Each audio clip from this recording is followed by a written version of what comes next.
Nos últimos dias, uma das notícias que mais tem sido propagada pela imprensa tem sido o facto de, na Câmara Municipal de Loures, onde eu sou vereador, ter sido tomada a decisão de demolição dos bairros de barracas. E bem, ora, o município de Loures tem tido, até muito em consequência da presença do Chega, uma postura muito clara. Direitos iguais, deveres iguais e, portanto, não poderemos continuar a permitir que os bairros abarracados vão crescendo, porque hoje aparecem 2, 3, 4, 5 barracas e amanhã estas 4, 5 barracas dão origem a 50, 60, 70,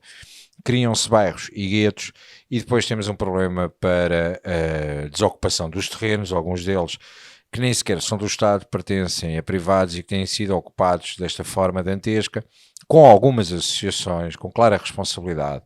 neste aspecto, porque desafiam as pessoas a sair de outros municípios, e já tivemos situações de ter sido detectado em Loures gente que veio de Sintra, mas também gente que veio de Viseu para o território de Loures e construiu uma barraca para poder viver, não dando condições dignas às pessoas, as pessoas não vivem numa condição digna, e depois a partir dali ficam a aguardar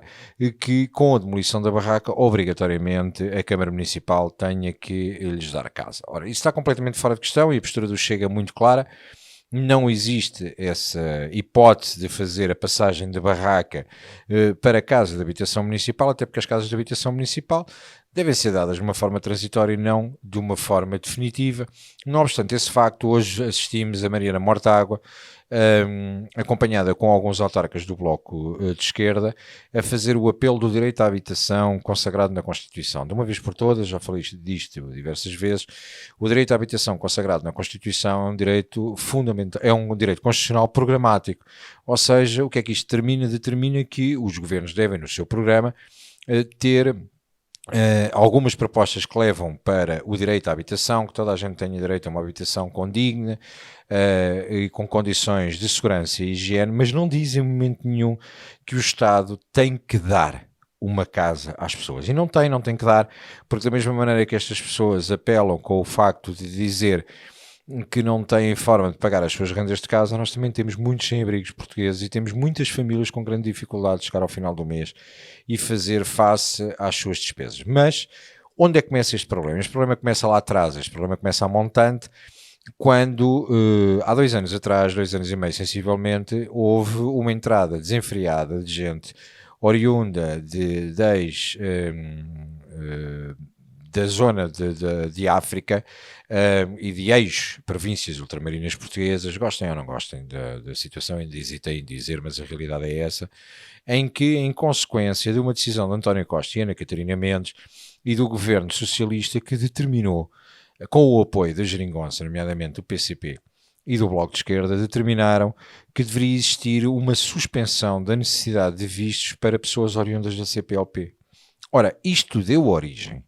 a uma palhaçada que, se olharmos para aquilo que está hoje nas notícias, ficamos a perceber que quer a situação de Almada, quer a situação de Loures,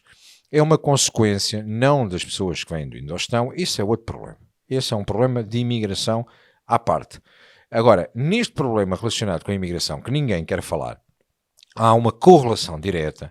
da responsabilidade do Partido Socialista por ter suspendido a necessidade de vistos de pessoas provenientes da CPLP. E basta vermos que estas pessoas que ali estão, maioritariamente, são de origem ou guineense, ou cabo-verdiana, ou são tomense. E, portanto, foram apelar às pessoas que podiam vir, disseram às pessoas que podiam vir, que aqui depois o Estado lhes pagaria, etc. E, neste momento, basta relembrar que a União Europeia levantou um procedimento contra Portugal quando Portugal decidiu suspender a necessidade de visto para as pessoas oriundas da CPLP porque considerava que poderia estar a violar o acordo do espaço Schengen e obviamente estava a violar. Portugal tentou defender-se com a questão de dizer que aquilo que estava a permitir era a entrada no seu território e, portanto, que a nível de soberano o Estado poderia decidir quem é que entra no seu território. Mas não existindo fronteiras, estava a violar a relação com Estados terceiros porque não pertencem à União Europeia e, portanto, permitiam desta forma a entrada dentro do espaço Schengen. Este procedimento foi aberto e mais tarde a União Europeia inclusive emite uma diretiva comunitária para suspender a suspensão de vistos da CPLP. Isto é uma responsabilidade clara do Partido Socialista, mas é uma responsabilidade da AD e do Partido Social Democrata, porque o que aconteceu foi que as pessoas não tiveram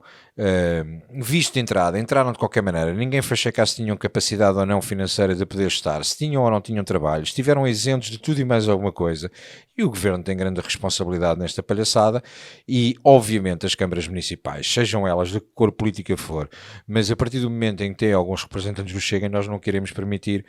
que continuem a criar bairros abarracados e bairros de lata, porque nem são condições dignas para que as pessoas possam viver, não existem as mínimas condições, nomeadamente saneamento básico, eletricidade, etc. E é colocar as pessoas à margem completa da sociedade e, mais importante do que isso, criar problemas sociais dantescos que nós não temos que aturar. E, portanto, existe aqui uma responsabilidade da esquerda, da extrema-esquerda em todo este processo, mas existe também uma responsabilidade muito clara desta pseudo-direita da AD, que não conseguiu resolver o problema e que não travou com esta questão dos vistos da CPLP ou da isenção de vistos ou da suspensão de vistos para a CPLP. De uma vez por todas, isto não pode continuar, porque basicamente o que estão a fazer é depois guetizar claramente nos arredores das grandes cidades, e as áreas metropolitanas começam a sofrer desta consequência, com tudo o que isto traz de mal para a sociedade, e eu não consigo apontar uma boa situação que ocorra desta irresponsabilidade dos governantes e da forma como fizeram tudo isto. Eu tenho a palavra ao Sr. Deputado Bruno Nunes. Senhor Presidente de algumas bancadas, tenho a certeza de uma coisa: respeitamos a liberdade, mas tal como o senhor em polos opostos, adoro malhar na esquerda.